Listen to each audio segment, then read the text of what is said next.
Thanks for joining me today. I want to go over some tips and tricks on splitting firewood and some safety concerns that are always good to have in the back of your mind when you are splitting your own firewood or someone else's firewood.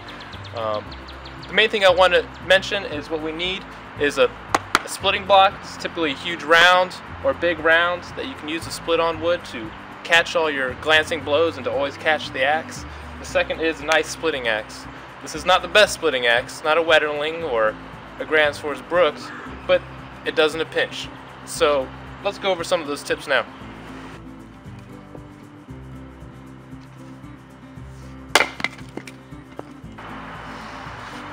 Let's go over some safety concerns and tips when splitting firewood. The first would be to keep a sharp axe. You'll be surprised how helpful it is that your axe is sharp when splitting firewood. It helps your technique and it helps your accuracy, and your follow-through is going to be better when you have a sharp axe. The next, what I would say, is your placement of your wood on your block. The reason your block is so important and instrumental in splitting is it prevents the axe from grounding, hitting in the dirt, and grounding into you, which is really bad. How it does this is typically it's good to have your firewood about 2/3 back onto your rounds. Why this is important is if your firewood is choked up too high, when you come down your split and you go through, your block's not going to catch your axe, and it's going to come towards you, and that's no good. The next is to protect you from glancing blows. And what a glancing blow is when you come down in a shot and you maybe miss your shot or you're fatigued. Sometimes your axe will come into your round and then deflect off, and you want your block to hopefully catch that glancing blow and not to go in the dirt and not to go into you. Those are my big safety things when I'm splitting wood. I also think it's really important to keep a good clearance around your block. I would say it's good to have about 180 degrees of clearance around your block, as you want to be positioning around a really large piece of wood, typically in about that 180 degree range. Those are my main safety things. There are things you need to think about. Gear, you want to wear pants. If you have steel tip boots, those are great. They make shin guards, which are really good for splitting wood.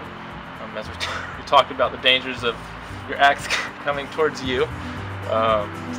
And let's go over some techniques and things that'll help us split this wood fast and safely. I find myself using a splitting axe about 90% of the time over a wedge, a sledge, and or a splitting maul. And then for those who are just getting into splitting firewood, the Fisker's axe is a very good option. This is the 36-inch model, and I think you can purchase off Amazon for about $50 to $60. That is not to say it is the best one out there. There's some very good axes, mauls, splitting mauls, and normal forestry axes by Grand Force Brooks, Wetterling, Autine. These are some very good companies that make great products, and I would say they are superior over the Fiskars. With that said, let's actually get into splitting some firewood and show you some actual techniques here. When we're splitting these really big rounds, a good technique when using a splitting axe is to start chipping away on the outside of the round. And that's why when you position your round on your block, you need to make sure you're compensating for a potential glancing blow. That's why I've put in this round all the way to the right of my block, so I have a good 6 inches, 6-8 inches of clearance to catch my glancing blow. When we approach the smaller logs here, and all logs, you need to be careful when you follow through with your swing to not overshoot like this. Overshooting is when you come down and your head misses your wood, and this this can break a lot of axes and joints. It can be really painful, and most likely it'll happen to you if you split a lot. And the first time you do it, you'll learn your lesson. But that's a big takeaway. So remember, keep your eyes on the target, follow through, try not to overshoot.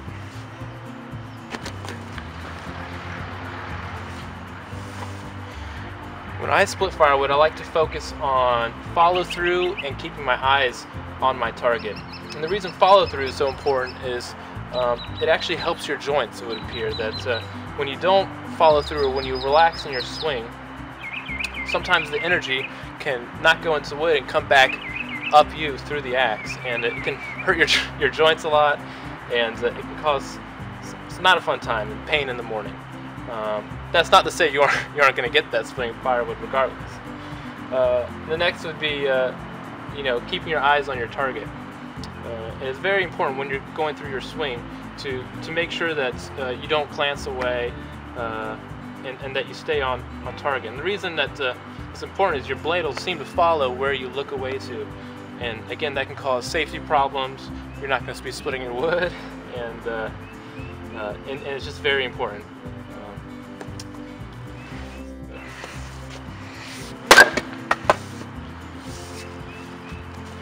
I think those are the main things I want to cover today on how I split firewood.